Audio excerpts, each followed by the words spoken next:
सतनाम करता पुरख निर्भो निर्वैर अकाल मूरत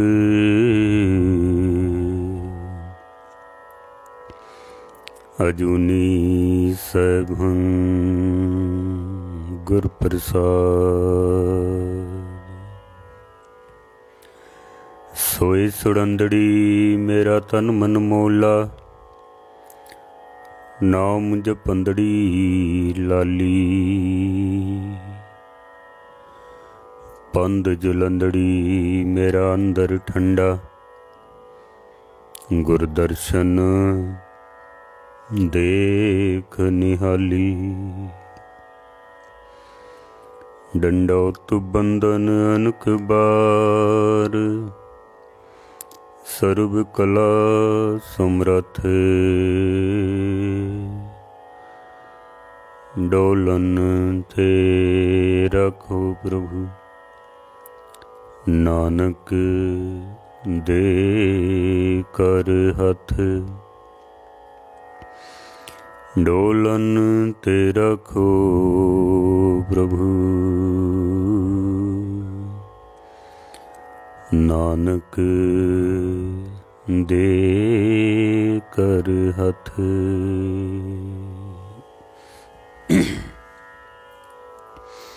सन्मान योग गुरु रूप साध संगत जीओ, एक प्रकरण गुरु ग्रंथ साहब दे विच आए होए जीव जंतु पशु पंछियां दी विचार जो आप सरवण कर रहे हो। अज असी कोयल दी विचार गुरु ग्रंथ साहब महाराज विच आईयां होईयां पंक्तियां दे मुताबक भाई गुरदास जी दे प्रमाण उन्हां दे मुताबक कोयल नूं लैके जो सिक्ख्या साडी झोली विच पाई है, उन्हां दी विचार तुच्छ बुद्धि अनुसार आप जी दे सन्मुख रख सकां। उस तो पहले 10वें पातशाह जी दी बख्शिश कीती होई पावन पवित्र फतेह सनिमर प्रवान करनी। वाहिगुरु जी का खालसा, वाहिगुरु जी की फतेह।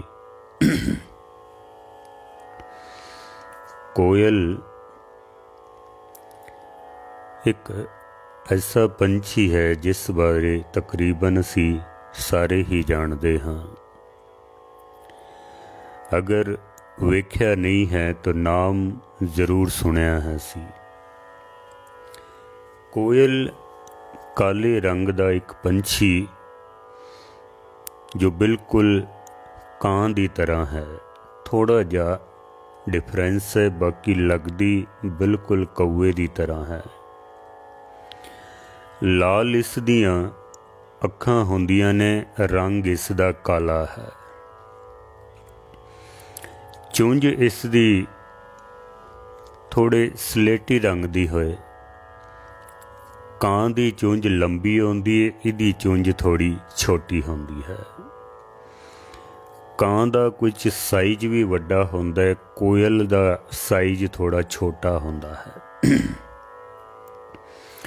कोयल नूं खास करके सोहनी आवाज़ वास्ते, मिठी आवाज़ वास्ते जानिया जांदा है।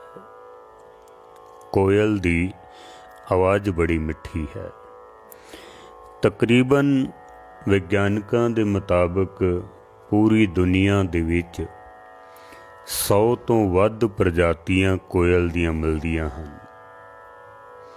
लेकिन भारत दे विच 20 या 21 प्रजातियां कोयल दियां मिलदियां ने। वख-वख इलाकियां दे विच वख-वख मौसम दे हिसाब नाल थोड़ा जा रंग भेद, साइज वड्डा या छोटा, पर देखण भी तकरीबन इक्को जी लगदी है।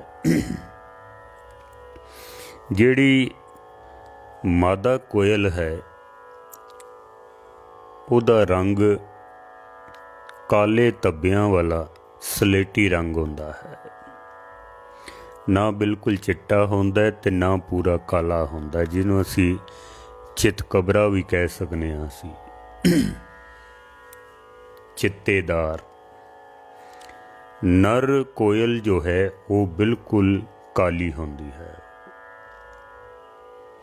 मादा इतनी सोहनी नहीं होंदी जितना सुंदर कोयल नर होंदा है। कुदरत ने तकरीबन जितने नर हैं, चाहे वो नर पंछी ने नर पशु ने, उन्होंने बड़ा खूबसूरत बनाया है। चिड़ी इतनी खूबसूरत नहीं जितना चिड़ा खूबसूरत है। मुर्गी भी इतनी खूबसूरती नहीं है जितनी खूबसूरती मुर्गे दे विच है। सोहने रंग, सोहनी कलगी।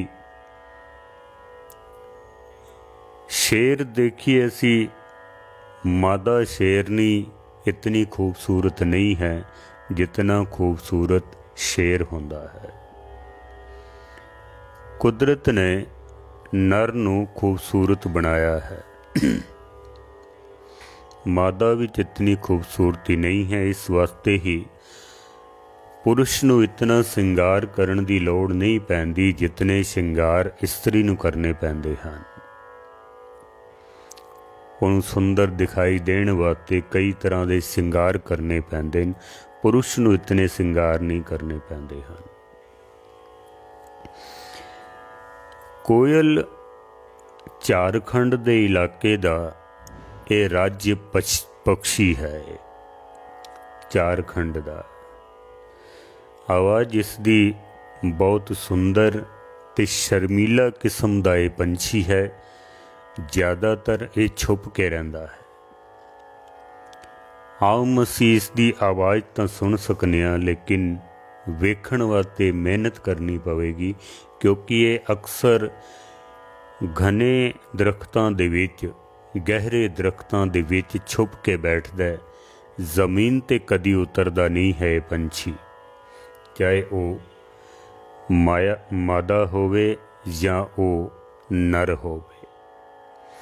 ये कदी ज़मीन ते नहीं उतरदा है और खास करके अंब दे दरख्तां दे उत्ते इहदा वासा हुंदा वे। अंब दे दरखत इसनूं बहुत पसंद ने। कोयल बहुत ही चालाक पंछी मन्निया जांदा वे, बहुत चालाक। इहदियां चलाकियां दा अंदाज़ा असीं इत्थों ला सकने हां कि कां नूं बड़ा चालाक समझिया जांदा वे। कौआ बहुत शातिर दिमाग हुंदा वे, चालाक हुंदा वे, पर एक कोयल उस तो भी ज़्यादा चालाक कि कां नूं भी ये मूर्ख बना के अपने अंडे उहदे घोंसले दे विच रख के ते कां कोलों अपने बच्चियां दी परवरिश करवांदे हन। ये इतना चालाक पंछी है। आवाज़ खूबसूरत है, रंग भी काला सोहना लगता है, शर्मीला पंछी है, लेकिन आलसी मन्निया जाता है, कम चोर मन्निया जाता है। इसनूं लोकां नूं मूर्ख बनाने वाला मन्निया जाता है। इत्थों तक कि कुछ तो इस तरह भी कहते हैं कि कोयल एक हत्यारा पंछी है, क्योंकि ये अपना घर नहीं बनाते। अपना घर नहीं बनाते तो अपने बच्चियां दी परवरिश वास्ते, अंडियां दी परवरिश वास्ते दूजियां दा घर उजाड़ के ते अपने बच्चियां दी परवरिश करवाते हैं। मैं देख रहा था यूट्यूब दे उपर, खास करके कां दे घोंसलिਆਂ दे विच अपने अंडे रख देंदे ने। जदों इन्हां दा सीजन आउंदा है ना परिवार वधाउण दा,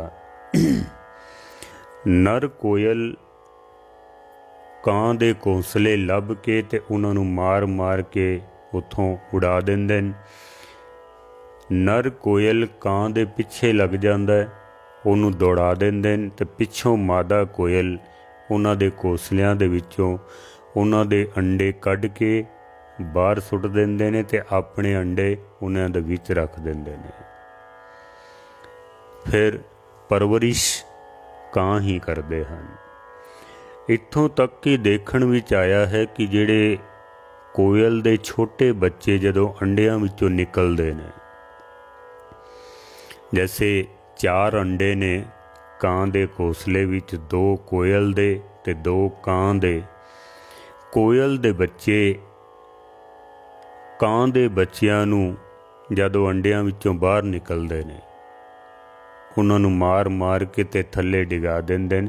ਉਹਨਾਂ ਦੀ ਮੌਤ ਹੋ ਜਾਂਦੀ ਹੈ ਤੇ ਆਪ ਇਹ ਪਲ ਕੇ ਤੇ ਵੱਡੇ ਹੋ ਜਾਂਦੇ ਹਨ।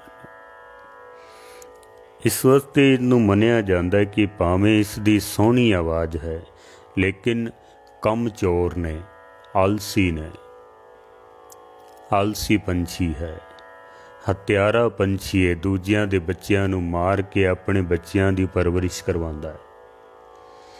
ਦੂਜੇ ਦਾ ਘਰ ਉਜਾੜ ਕੇ ਆਪਣਾ ਘਰ ਵਸਾਉਂਦਾ ਹੈ। ਦੂਜੇ ਨੂੰ ਨੁਕਸਾਨ ਪਹੁੰਚਾ ਕੇ ਆਪਣਾ ਫਾਇਦਾ ਕਰਦੇ ਹਨ। ਅੱਜ ਵੀ ਅਸੀਂ ਦੇਖੀਏ ਨਾ, ਭਾਵੇਂ ਲੋਕਾਂ ਦੀ ਕਈਆਂ ਦੀ ਆਵਾਜ਼ ਬੜੀ ਸੋਹਣੀ ਹੁੰਦੀ ਹੈ, ਖੂਬਸੂਰਤ ਗਾਇਕੀ ਹੁੰਦੀ ਹੈ, ਲੇਕਿਨ ਕੋਇਲ ਦੀ ਤਰ੍ਹਾਂ ਉਹ ਵੀ ਆਲਸੀ ਹੁੰਦੇ ਨੇ। ਕਈ ਗਾਇਕਾਂ ਨੂੰ ਅਸੀਂ ਦੇਖਿਆ ਵੇ, ਗਵਈਏ, ਸੋਹਣਾ ਗਾਇਨ ਕਰਨ ਵਾਲੇ, ਆਲਸੀ ਤਬੀਅਤ ਦੇ ਮਾਲਕ ਹੁੰਦੇ ਨੇ, ਕਮਜ਼ੋਰ ਹੁੰਦੇ ਨੇ। ਉਹਨਾਂ ਨੂੰ ਇੱਕੋ ਹੀ ਹੰਕਾਰ ਹੁੰਦਾ ਵੀ ਅਸੀਂ ਬਹੁਤ ਖੂਬਸੂਰਤ ਗਾਇਕ ਹਾਂ। ਅਸੀਂ ਉਸ ਤੋਂ ਇਲਾਵਾ ਹੋਰ ਕੋਈ ਕੰਮ ਨਹੀਂ ਕਰਦੇ ਹਨ। ਅਗਰ ਉਹਨਾਂ ਨੂੰ ਪ੍ਰਸ਼ਾਦਾ ਵੀ ਛਕਣਾ ਤਾਂ ਕਮਰੇ ਵਿੱਚ ਚਾਹੀਦਾ, ਚਾਹ ਛਕਣੀ ਹੈ ਤਾਂ ਕਮਰੇ ਚਾਹੀਦੀ ਹੈ, ਕਿਧਰੇ ਜਾਣਾ ਹੈ ਤਾਂ ਵੱਡੀ ਗੱਡੀ ਚਾਹੀਦੀ ਹੈ। ਇਹ ਕੋਇਲ ਦਾ ਸੁਭਾਅ ਹੈ, ਆਲਸੀ ਤਬੀਅਤ। ਫਿਰ ਐਸਾ ਵੀ ਦੇਖਣ ਦੇ ਵਿੱਚ ਆਇਆ ਕਿ ਜਿਨ੍ਹਾਂ ਦਾ ਰੰਗ ਪੱਕਾ ਹੈ, ਸਾਂਵਲਾ ਰੰਗ ਹੈ ਨਾ, ਕੋਇਲ ਦੀ ਤਰ੍ਹਾਂ, ਉਹਨਾਂ ਦੀ ਆਵਾਜ਼ ਬੜੀ ਮਿੱਠੀ ਹੁੰਦੀ ਹੈ। ਮਨੁੱਖਾਂ ਦੇ ਵਿੱਚ ਵੀ ਐਸਾ ਅਕਸਰ ਦੇਖਣ ਦੇ ਵਿੱਚ ਆਇਆ ਹੈ। ਦੂਜਿਆਂ ਦੇ ਨੁਕਸਾਨ ਕਰਕੇ ਤੇ ਆਪਣੇ ਫਾਇਦੇ ਕਰਨੇ, ਦੂਸਰਿਆਂ ਦੇ ਪੰਥ ਨੂੰ ਨੁਕਸਾਨ ਪਹੁੰਚਾ ਕੇ ਆਪਣੇ ਪੰਥ ਦਾ ਵਾਧਾ ਕਰਨਾ, ਇਹ ਕੋਇਲ ਦਾ ਸੁਭਾਅ ਹੈ। ਭਾਵੇਂ ਆਵਾਜ਼ ਮਿੱਠੀ ਹੈ ਉਸਦੀ, ਪਰ ਉਹਦੇ ਵਿੱਚ ਅਵਗੁਣ ਵੀ ਬਹੁਤ ਨੇ। ਭਾਈ ਸਾਹਿਬ, ਭਾਈ ਗੁਰਦਾਸ ਜੀ ਇਸ ਦਾ ਜ਼ਿਕਰ ਕਰਦੇ ਹਨ। ਭਾਈ ਸਾਹਿਬ ਕਹਿੰਦੇ ਨੇ ਕਿ ਕੋਇਲ ਪਾਲੇ ਕਾਮਣੀ, ਮਿਲਦਾ ਜਾਏ ਕੁਟੰਬ ਸਿਆਣੇ। ਸਿਆਣੇ ਦਾ ਮਤਲਬ ਹੁੰਦਾ ਪਹਿਚਾਨਣਾ, ਪਹਿਚਾਨ ਕਰਨੀ, ਪਛਾਣ ਲੈਣਾ। ਭਾਈ ਸਾਹਿਬ ਕਹਿੰਦੇ ਨੇ ਕੋਇਲ ਪਾਲੇ ਕਾਮਣੀ, ਕੋਇਲ ਦੇ ਬੱਚਿਆਂ ਨੂੰ ਪਾਲਦੀ ਹੈ ਕਾਮਣੀ, ਮਾਦਾ ਕਊਆ। ਫਿਰ ਮਿਲਦਾ ਜਾਏ ਕੁਟੰਬ ਸਿਆਣੇ, ਪਰ ਜਦੋਂ ਕੋਇਲ ਦੇ ਬੱਚੇ ਵੱਡੇ ਹੋ ਜਾਂਦੇ ਨਾ, ਉਹ ਆਪਣੇ ਕੁਟੰਬ ਨੂੰ ਪਹਿਚਾਣ ਕੇ, ਸਿਆਣ ਕੇ ਆਪਣੇ ਕੁਟੰਬ ਦੇ ਵਿੱਚ ਜਾ ਕੇ ਮਿਲ ਜਾਂਦੇ ਹਨ। ਪਲਦੇ ਉਹ ਕਾਵਾਂ ਦੇ ਵਿੱਚ ਹਨ, ਲੇਕਿਨ ਥੋੜ੍ਹੀ ਜਿਹੀ ਸਮਝ ਆਉਂਦਿਆਂ ਹੀ ਆਪਣੇ ਪਰਿਵਾਰ ਵਿੱਚ ਜਾ ਕੇ ਤੇ ਮਿਲ ਜਾਂਦੇ ਹਨ। ਕੋਇਲ ਕੋਲੋਂ ਇਹ ਸਿੱਖਣਾ ਚਾਹੀਦਾ ਹੈ ਕਿ ਭਾਵੇਂ ਕਿਸੇ ਕਾਰਨ ਕਰਕੇ ਸਾਨੂੰ ਕਾਵਾਂ ਦੇ ਵਿੱਚ ਰਹਿਣਾ ਪੈ ਗਿਆ ਹੈ, ਕਿਸੇ ਕਾਰਨ ਕਰਕੇ, ਕਿਸੇ ਅਨਮਤੀਆਂ ਦੇ ਵਿੱਚ, ਕੁਸੰਗੀਆਂ ਦੇ ਵਿੱਚ ਰਹਿਣਾ ਪੈ ਜਾਵੇ, ਕੋਈ ਮਜਬੂਰੀ ਹੋਵੇ, ਪਰ ਭਾਈ ਸਾਹਿਬ ਕਹਿੰਦੇ ਨੇ ਜੈਸੇ ਕੋਇਲ ਦੇ ਬੱਚੇ ਸਮਝਦਾਰੀ ਦਿਖਾ ਕੇ ਆਪਣੇ ਕੁਟੰਬ ਦੇ ਵਿੱਚ ਜਾ ਕੇ ਮਿਲ ਜਾਂਦੇ ਨਾ, ਮਨੁੱਖ ਨੂੰ ਵੀ ਚਾਹੀਦਾ ਕਿ ਉਹ ਆਪਣੇ ਕੁਟੰਬ ਵਿੱਚ ਜਾ ਕੇ ਮਿਲ ਜਾਵੇ, ਆਪਣੇ ਪੰਥ ਵਿੱਚ ਮਿਲ ਜਾਵੇ। ਸਮਝਣਾ ਚਾਹੀਦਾ ਹੈ, ਸਿੱਖਣਾ ਚਾਹੀਦਾ ਹੈ। ਅੱਜ ਅਸੀਂ ਵੇਖਦੇ ਹਾਂ विदेशों दे विच जदों जांदे ना, ਜਿਹੜੇ भी धर्मां दे लोग विदेश विच गए हैं, हिंदू गए ने, मुसलमान गए ने, ईसाई गए ने, उन्होंने अपने पंथ का वाधा किया है। बौद्ध धर्म देखो, अज कई देश ने जिहड़े बुद्धिस्ट ने, वो बोधी गए ने तो उन्होंने अपने धर्म का प्रचार किया वे, धर्म का वाधा किया वे। मुस्लिम कंट्रियां अज कितनियां हैं, मुसलमान गए, उन्होंने अपने पंथ का वाधा किया उत्थे जाके।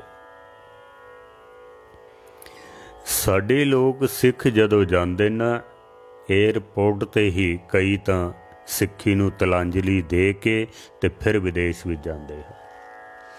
असी जिथे भी गए हाँ ना, कुछ एक नूं छोड़ के बाकियां ने अपना धर्म ही गवा लिया है, धर्म ही गवा लिया।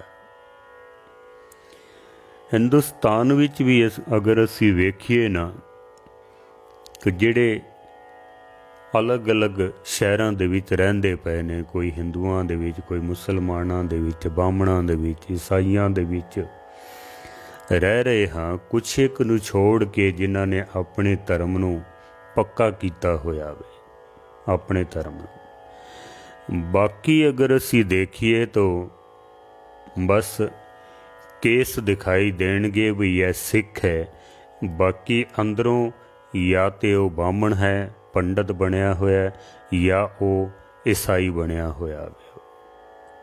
कि दो चीज़ां अज छा गई ने, जैसे बाहर लेवल कुछ होर है ते अंदर कुछ होर है। साडे गुरु ग्रंथ साहब महाराज नूं मत्था टेकण वाले, बाणी पढ़न वाले,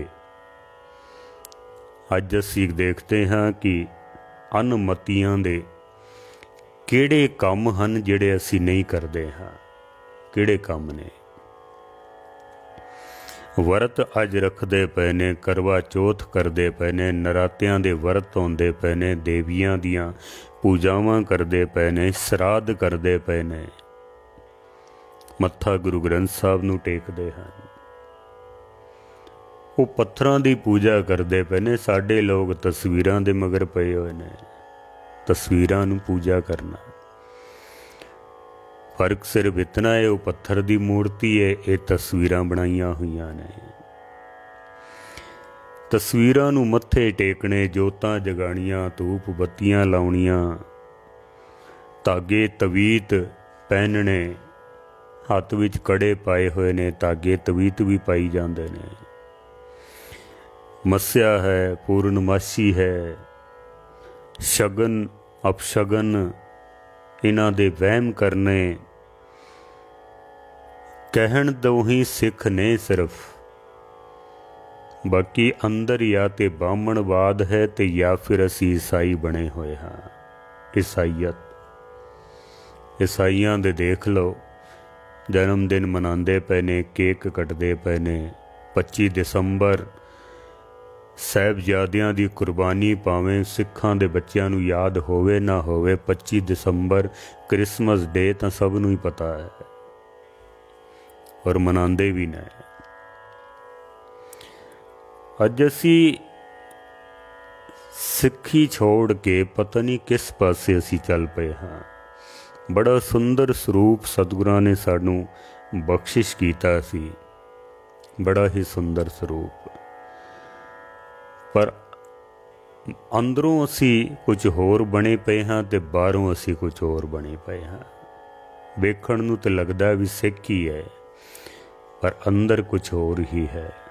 महाराज कहते ने, जब लग खालसा रहे न्यारा, तब लग तेज दियो में सारा, जब है गहे विप्रन की रीत, मैं ना करूं इनकी प्रतीत। जिथों तक न्यारा रहेगा तो गुरु गोबिंद सिंह महाराज कहते ने फिर मेरी जवाबदारी है, मैं इन्हां दी रख्या करांगा, पर जब ए गहे विप्रन की रीत, मैं ना करूं इनकी प्रतीत। गुरु गोबिंद सिंह महाराज ने ना एक बारी एक कुंभार दे खोते नूं शेर दी खल पवा के ते जंगल विच छोड़ दिता। उसी रस्ते तो सिख महाराज दे दर्शन करन वास्ते आया करते सन। रौला पै गया भी इलाके विच एक शेर आया होया है, शेर आया है। सिखां ने आके महाराज नूं आख्या भी सच्चे पातशाह हुण सानूं आउण दे विच डर लगदा है, शेर आ गया है इलाके विच, किधरे खा ना जावे। महाराज ने 2 सिखां नूं भेजिया ते उस शेर नूं पकड़ लियांदा। परे दरबार दे विच जद उस शेर दी खल लाई गई ते अंदरों उसदे निकलिया खोता। महाराज सच्चे पातशाह जी कहंदे ने ये केवल बाहर दा ही शेर है, अंदरों ते बिल खोता ही है, बस अंदर ते खोता ही है। मैं माफ़ी मंग लैना, बहुत सारे अज बाहरों तो भावें शेर बने हुए ने लेकिन अंदरों तो खोते ही बने हुए हाँ। असी खोते ही खल असी पाई हुई है सिक्खी दी, अंदर सिक्खी साडे है नहीं है, सिर्फ खाली पाई हुई है। भाई साहब भाई गुरदास जी कहते ने कि समझना चाहिए है, कोयल कलों सीखना चाहिए है। कोयल पाले कामणी मिलदा जाए कुटुंब सियाणे। कोयल दे बच्चे समझदारी नाल कम लैंदियां होया ज्यों ही थोड़े समझदार हुंदे ने वो अपने कुटुंब भी जाके मिल जाते हैं। सानू भी चाहिए, ठीक है असी बाहर रहिंदे हाँ किधरे, लेकिन रलीए अपने कुटुंब दे विच जाके। करनी असी उही करिए जो गुरु ने सानू समझाया, तां ही साडा गुरु ग्रंथ साहब महाराज नूं मत्था टेकना सफल होवेगा, नहीं तो फिर बहुता कोई लाभ नहीं है। इस वास्ते मैं अक्सर बेनती करदा होना, अमृत छको सिंह सजो वापस अपने घर मुड़ो, वापस अपने घर आओ ताकि पंथ दा वाधा हो सके। जिहड़े अज अटैक हो रहे ने ना साडे ते, किधरे गुरु ग्रंथ साहब महाराज की बेअदबी, किधरे केसां की बेअदबी, ककारां की बेअदबी, गुरधामां की बेअदबी, जद असी इकट्ठे होवांगे ना अपने पंथ दे विच पक्के रहांगे, फिर ये अटैक ये नुकसान साडे फिर नहीं होणगे, फिर नहीं होण लगे हैं। कोयल दा ये सुभाव बहुत वधिया है कि भावें दूजियां दे विच पलदे हन पर मिलदे वापस अपने कुटुंब दे विच जाके हन। दूसरा, कोयल नूं मिठी बोली वास्ते जानिया जांदा है, मिठी बोली वास्ते। गुरु नानक सच्चे पातशाह ने भगतां ने कोयल दी इस बोली नूं आधार बना के सानू सिक्ख्या देण दा यतन कीता है। महाराज कहंदे ने नानक प्रियो प्रियो चवे बबीहा कोकिल शब्द सुहावे। जिस तरह बबीहा प्रियो प्रियो बोलदा है, कोयल बोलदी है मिठी आवाज़ दे विच। कोयल दा बोलना लोकां नूं बड़ा ही मधुर लगदा है। पपीहे दा बोलना, बबीहे दा बोलना लोकां दे कन्नां दे विच रस घोल दिंदा है, मिठास से उस दे विच। इस तो सानू प्रेरणा लैनी चाहिए है कि साडे आवाज़ विच भी मिठास होनी चाहिए है, बोलां दे विच मिठास होनी चाहिए है। पुकार होवे परमेश्वर दी। सतगुरु जी कहंदे ने तेरी चाल सुहावी मदराणी बाणी कोकन कोयल कोकिला तरल जवानी। चाल बड़ी मधुर है, बोली बड़ी मिठी है। कोयल कलो सीखना चाहिए है सानू कि साडे बोलां दे विच भी मिठास होवे। बबीहा प्रियो बोल कोकिल बाणियां सा तन सब रस चोले अंक समाणियां। बहुत वार महाराज ने जिक्र किया है कि कोयल दी बाणी जिहड़ी है वो बहुत ही मिठी बाणी है। सुनते हाँ जद असी तां साडे कन्नां दे विच रस घुल जाता है, जी करदा है कि असी सुनते जाइए। भाई साहब भाई गुरदास जी कहते ने काऊ ना भावे बोलिया कोयल बोली सबना पानी। ਕਾਂ बोलता है तो लोग कहते ने इनू उड़ाओ हुण इथों, इनू परे करो, क्योंकि काऊ दी काऊ काऊ जिहड़ी है ना वो कन्नां दे विच सानू दुख पहुँचाती है, आवाज़ चंगी नहीं लगती है। लेकिन कोयल जद बोलती है तो साडे कन्नां दे विच मिठास घुल जाती है, साडे मन नू प्यारी लगती है आवाज़। कदी तुसी देखना साउण दे महीने दे विच जदों बदल होंदे ने, बरखा पैण वाली होंदी है, अंबां दे उत्ते बैठियां होइयां जदों कोयल बोलदियां हन ना, बहुत ही मौसम नू होर सुहावना कर दिंदियां हन, माहौल नू होर भी सुंदर बना दिंदियां हन। भाई साहब कहंदे ने काऊ ना भावे बोलिया कोयल बोली सबना पानी, बुरा बोल ना सुखावई मिठ बोला जग मीत बिडाणी। दृष्टांत दिता है भाई साहब ने कोयल ते कां दा। कोयल दी आवाज़ मधुर है, मिठी है, कां दी आवाज़ पैड़ी लगती है। काऊ ना पावे बोलिया। फिर भाई साहब ने दृष्टांत ये दिता है कि बुरा बोल न सुखावई मिठ बोला जग मीत बिडाणी। जेड़े लोग कौड़ा बोलते हैं, जिन्हां दे बोलां दे विच कड़वाहट है, जहर है, जैसे झूठ बोलते हैं, गालां कढ़नियां, फिक्के बोल बोलने, भाई साहब कहते ने वो किसी नू सुखांदे नहीं हैं। पर मिठ बोला जगमीत विडाणी। जेड़े मिठे बचन बोलते हैं, मधुर बचन बोलते हैं, सच बोलते हैं, वो सारियां नू चंगा लगता है। मिसाल दिती है भाई साहब ने, जैसे कौआ कोकिला है दोनों खग समान तन। भाई साहब दे कवित सवैयां दे विचों है। भाई साहब कहते ने कौए दा तन ते कोयल दा तन दोनों बराबर हैं, इक्को जिहे ने। फर्क करना मुश्किल हो जाता कई बारी। जैसे कौआ कोकिला है दोनों खग समान तन, बूझिए अशुभ शुभ शब्द सुपाखिए। कां बैठा होवे, कौआ बैठा होवे, फर्क करना मुश्किल हो जाता है। पर भाई साहब कहते ने ज्यों ही वो बोलते ने, उन्हां दी बोली तो पता लग जाता भी ये कां है ते कोयल है। बोलदियां ही पहचान ले। बोलत ही पहचानिए साध असाध को ठाठ, अंतर की करनी सबे निकसे मुख की बात। बंदे दे नाल तुसी रहोगे ना तो पहचानना मुश्किल हो जाएगा भी ये बंदा साधु है, संत है, भगत है, चोर है, डाकू है, कामी है, हंकारी है, किस प्रवृत्ति का ये मनुख है। वेखण नाल कुछ भी पता नहीं चलेगा तुहानू। पर 2-4 दिन या कुछ समा उहदे कोल रहोगे ना, बस उहदे बोलां तो ही तुहानू पता लग जाएगा कि ये किस प्रवृत्ति का मनुख है। कामी है, हंकारी है, लोभी है, क्रोधी है, चोर है, ठग है, संत है, भगत है। बोलदियां ही पता चलेगा सान। बोलत ही पहचानिए। बोलदियां ही पहचान होवेगी कि एक किस प्रवृत्ति का मनुख है, एक कौआ है कि कोयल है, साधु है या ठग है।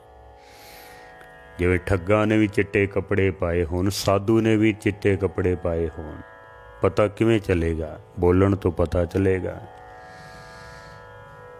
जिहड़े 10 पाप विद्वानां ने मन्ने ने ना, उन्हां 10 पापां दे विच 4 पाप केवल जुबान दे ने। 4 पाप। मनुख फिक्का बोलदा है, कौड़ा बोलदा है, झूठ बोलदा है। इस तरह बोलदियां बोलदियां ही एक एक पाप कई बार रिपीट हुंदा वे। यही पाप लखां करोड़ां बन जाते हैं, अणगिनत बन जाते हैं बोलन दे नाल ही।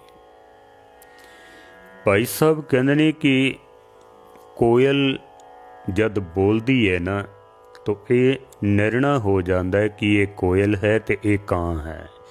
उंज पहचानना बड़ा मुश्किल काम है। कोयल काओ न्याओ बचन सुनाया, भाई गुरदास जी।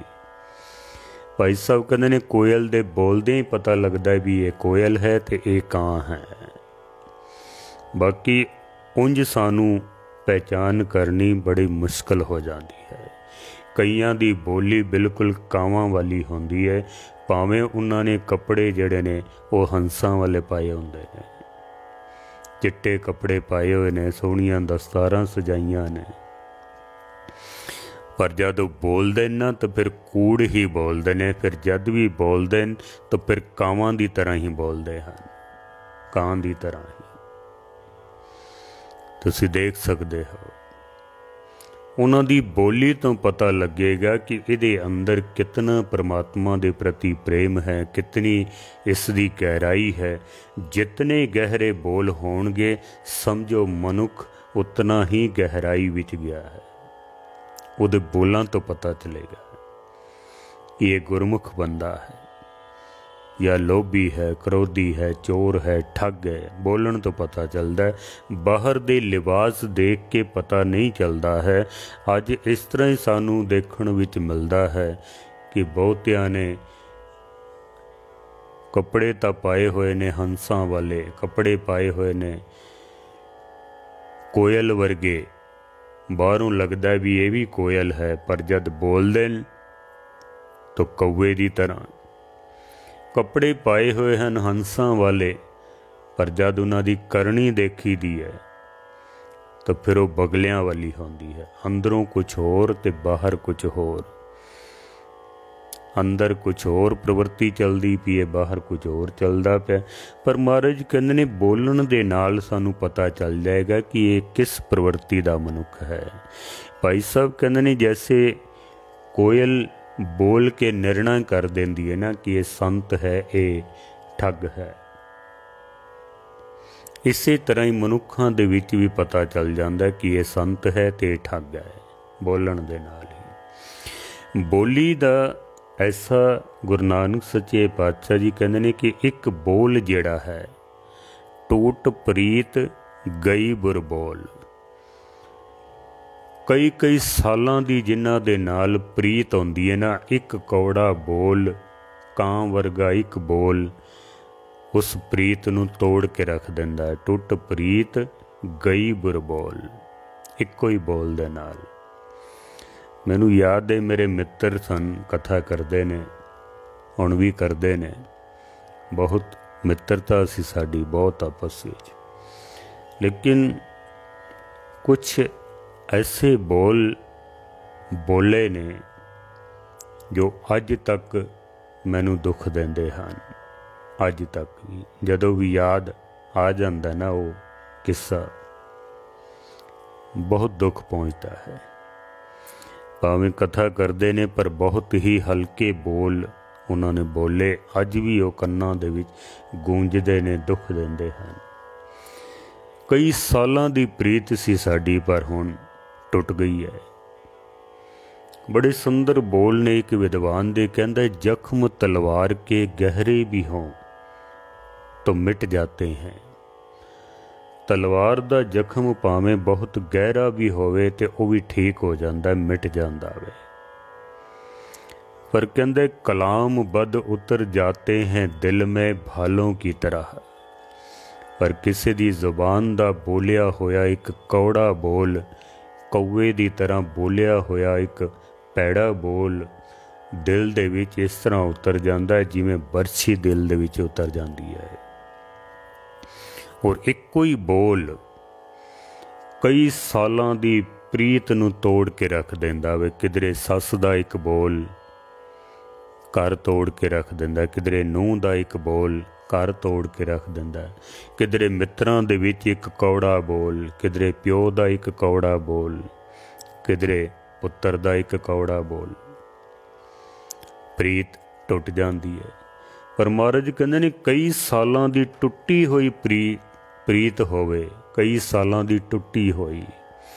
महाराज कहंदे ने गंढ प्रीति मिठे बोल।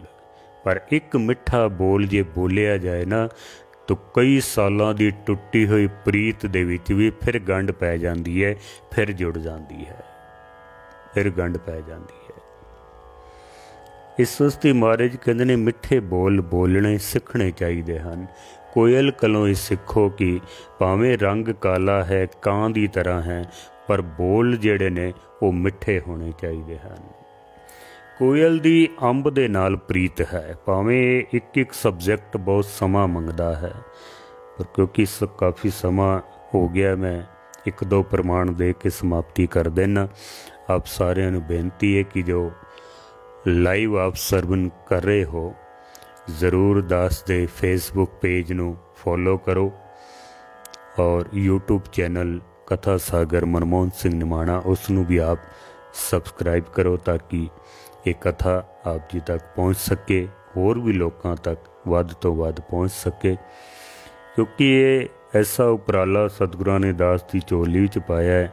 शायद पहली बारी ऐसा उपराला होया कि गुरु ग्रंथ साहब दे विच आए हुए सारे जीव जंतुओं के पशु पंछियों के नामां दे उत्ते इक्को वार लड़ीवार कथा कीती होवे। आप जरूर ये प्रेम पेटा दास नू बख्शिश करो। कोयल दी अंब दे नाल प्रीत है, कोकिल अंब प्रीत चवे सुहाविया, मन हर रंग कीजिए। जिस तरह कोयल दा अंब दे दरखत नाल अंबां दे नाल बहुत प्रेम है, महाराज कहते ने इस तरह जिवें कोयल दा अंब दे दरखत नाल प्रेम है, ऐ मन तेरा प्रेम भी परमेश्वर दे नाल इस तरह दा होना चाहिए है, तेरे अंदर भी। भगत नामदेव जी कहते ने ज्यों कोकिल को अंब बालहा त्यों मेरे मन रामैया। जिवें कोयल नू अंब दा दरखत प्यारा लगता है, अंब प्यारे लगते हैं, इस तरह मैनू भी रामैया वो रमया होया राम जो है वो मैनू प्यारा लगता है। कोकिल अंब सुहावी बोले क्यों दुख अंक सहीजे। कोयल दा जड़ा बोलना है ना, ये विछोड़े दा है। जद कोयल अपनी मादा कोयल नू बुलांदा है अपने कोल मिलन वास्ते, उस वक्त फिर बड़े ही प्यार दे नाल उसनू आवाज़ां मारदा है। महाराज सच्चे पातशाह जी कहते ने तेरे अंदर भी जेड़ा दुख है ना, वो परमेश्वर तो विछोड़े दा है। तेरे अंदर भी अगर कोयल वर्गी मिठी आवाज़ दे विच पुकार होवे, प्यास होवे, जिस तरह कोयल अपने परिवार नाल मिल जाता है, तेरा भी परमात्मा नाल मिलाप हो सकता है, तेरा भी। बाबा फरीद जी जंगल दे विच जा रहे सन, कोयल दी आवाज़ आई। बाबा फरीद जी सवाल भी करते हैं ते जवाब भी देंदे हैं, क्योंकि काफ़ी समा जिंदगी दा बीतण तो बाद भी बाबा फरीद जी नू जद प्राप्ति नहीं हुई है परमेश्वर दी, खुदा दी, उन्हां दे अंदर बड़ी तड़फ सी, बहुत ही ज़्यादा। उन्हां दी बाणी असी पढ़ीए ना तो उन्हां दा जिहड़ा विछोड़े दा दर्द है अंदरों वो झलकदा है। बाबा फरीद ते कह भी देंदे हैं कि तप तप लोहे लोहे हाथ मरोवरों, बावल होई सौ सौ लोरों, तैसे मन में किया रोस, मुझ अवगन से नहीं दोष। कितना समा बीत गया है, परमेश्वर की प्राप्ति नहीं हुई, मैं हाथ मलदा ही रह गया हाँ। तो बाबा फरीद जी दे कन्नां दे विच जद कोयल की आवाज़ पई ना, तो बाबा फरीद कहंदे ने कि काली कोयल तू कित गुण काली, तू क्यों काली हो गई है। फिर जवाब भी आप ही देंदे हैं कि अपने प्रीतम के हों बिरह जाली। अपने प्रीतम दे विछोड़े दे विच सड़ सड़ के ते ये तन जिहड़ा है वो काला हो गया है। बाबा फरीद ने मिसाल दिती है कि मनुख दे अंदर जो है परमेश्वर दे प्रति कितनी प्यास होनी चाहिए, कितना दर्द होना चाहिए है। पिरे बिहून कते दुख पाए, जा होए कृपाल तां प्रभु मिलाए। यदि कृपा करे परमेश्वर अंदर होवे बिरहा दी पीड़ा। असी एक बारी पुकार करिए, परमेश्वर कई बारी सानू पुकारदा है। एक बार सतगुर मंत्र सिमरन मातर, सिमरन ताहे बारंबार गुर हेत है। पर असी याद ही नहीं करते हाँ, असी चेते ही नहीं करते हाँ, असी सिमरन ही नहीं करते हाँ। बिरहा बिरहा आखिए बिरहा तू सुल्तान, फरीदा जित तन बिरहो न उपजे, सो तन जान मसान। जिस तन दे विच परमेश्वर दे विछोड़े दा बिरहा नहीं है, दुख नहीं है, उन्होंने तो इस तरह समझ लो जैसे मसान शमशान घाट होंदे ने, उत्थे मुर्दे जलाए जाते हैं। जिस हिरदे दे विच प्रेम नहीं है, वो शरीर ही मुर्दा है। अंदर मन हर वक्त सड़दा ही रहता है, हर वक्त। वो तो इस तरह समझ लो, जै तन बाणी विसर जाए, ज्यों पक्का रोगी विल लाए, तड़पदा है वो। जोबन जांदे ना डरां, जैसे प्रीत न जाए, फरीदा कित्ती जोबन प्रीत बिन सूक गए कमलाए। सुक गया है हिरदा परमेश्वर दी प्रीत दे विच, परमेश्वर दे विछोड़े दे विच। भगत कबीर साहब दी जद हालत बनी ना, तो भगत कबीर साहब भी कहंदे ने, कबीर बिरहो पुयंगम मन वसे, मंत न माने कोए, राम वियोगी ना जिए, जिए तां बौरा होए। राम तो विछड़ के मैं जी नहीं सकता है, पर जे जीवा तो जीवे तां बौरा होए। फिर मैं पागल हो जाना वा, जीवना मुश्किल हो जाता है। गुरु नानक सच्चे पातशाह तो इको ही पंक्ति विच सतगुर कहंदे ने, आखां जीवा विसरे मर जाओ। परमात्मा कोलों विछोड़ा ही मौत है, और इस तो वड्डी कोई मौत नहीं है।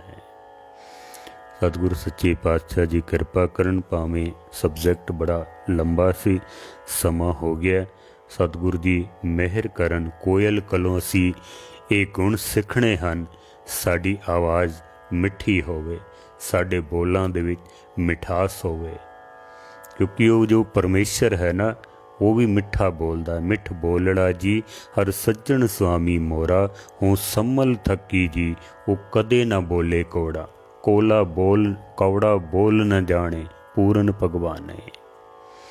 साडे बोलां विच मिठास होनी चाहिए। कई सालों की टुटी हुई प्रीत असी फिर तो जोड़ सकने हाँ, तो जे कौड़े बोल कौए वाले बोलांगे तो कई सालों की बनी हुई प्रीत टुट सकती है साडी। गुरुआं दा इतिहास पढ़ के देखो, तत्ती तवी ते बह के भी गुरु अर्जन देव जी महाराज की रसना तो कोई कौड़ा बोल नहीं निकलिया है। गुरु नानक साहब नूं लोकां ने पत्थर मारे ने, पर कोई कौड़ा बोल सतगुरां दी रसना तो नहीं निकलिया है। साडी बोलां विच मिठास होवे, असी अपने कुटुंब विच जा के रलीए।